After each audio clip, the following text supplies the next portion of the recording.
গোসাবায় BJP কর্মীদের হামলার খবর পাওয়া যাচ্ছে। ইতিমধ্যেই বিজেপি কর্মীদের ওপর হামলা করা হয়, যে ছবি আপনাদের দেখাচ্ছি এই মুহূর্তে। তৃণমূলের বিরুদ্ধে হামলার অভিযোগ উঠেছে, অভিযোগ অস্বীকার করা হয়েছে তৃণমূলের তরফে।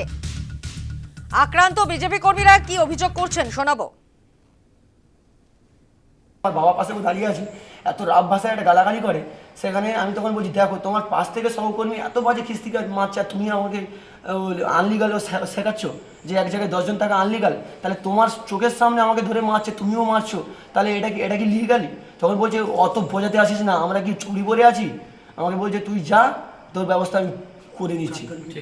বলেছে 4 তারিখের পরে আরও ব্যবস্থা করবো তোদের। অলি মোল্লা আমার হচ্ছে ঘাড়ে করে সিল মারি, আর করিম মোল্লা আমার গলা টিপে ধরে রাখে, এবং মোহাম্মদ মোল্লা ধরে রাখে আমার জামার কলার।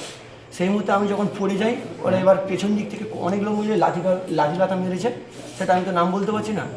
50-60 জন মিলে ছিল, অন্ধকারে ট্রেনে বিলের মাঝখানে নিয়ে এসে মেরেছে। রাস্তায় তুলে একা ছিল না কেউ ছিল? আর আমাদের সাথে আমাদের 20-25 জন। আমাদের তোমাকে যখন মারে তখন তুমি কি একা ছিলে? একা পেয়ে মেরেছে না? আমাকে একা পেয়ে মেরেছে, আরো অন্যান্যদেরকে অন্যদিকে ট্রেনে মেরেছে। কতজনকে মেরেছে টোটাল আমাদের 3 জনকে মেরেছে। 3 জনকে মেরেছে। মারার কারণ তোমরা কি আমরা বিজেপি একটা করো? আলোচনা, হ্যাঁ বিজেপি করি, আমরা আলোচনা করছিলাম একটা।